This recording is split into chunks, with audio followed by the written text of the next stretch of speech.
अहो पाटील काका, अहो तुम्ही इकडे आहे का? तुम्हाला तिकडेच शोधतोय मी. अहो काय नाही, हे झाडांना पाणी द्यायचं होतं ना, म्हणून आलो होतो. बोला काय म्हणता? अहो काय नाही म्हटलं, कुराड आहे का? कुराड कुराड आहे ना, का बरं पाहिजे? अहो काय नाही, ते माझ्या दुकानासमोर एक झाड झालंय, रस्त्यावरून दुकानच दिसत नाही, माझं धंदाच होईना. म्हटलं झाड तोडून टाकू, म्हणजे कसं जरा धंदा बिंदा होईल, लोकांना दिसेल. असं गरमी लईच वाढली आहे ना. अहो हा ना, हे बघा 3-4 दिवस उष्णतेची लाट सांगितली. बरं काय पाणी बिणी देऊ का? अहो नाही नाही, आता झाडाखाली थांबलो होतो ना, रस पिऊन आलो मी. काही नाही. बरं पोरं सोरं बरं आहे ना सगळे? हा पोरांचं काही नाही, त्यांना घरासमोर एका झाडाखाली मस्त झोका बांधून दिलाय, दिवसभर त्या सावलीत खेळत असता. यांचं काय. बरं बरं बरं, तुमची गाडी कुठे लावली? गाडी त्या तिकडे लावली झाडाखाली सावलीत. आणि कुराड कशाला पाहिजे?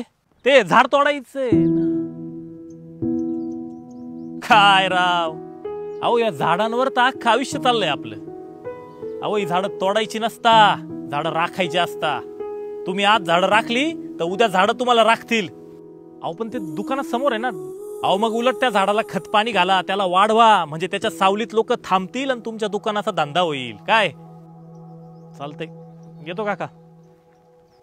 बरं दुकान कशाचं आहे तुमचं? अगरबत्तीचं. आणि ते झाड कशाचं आहे? चंदनाचं.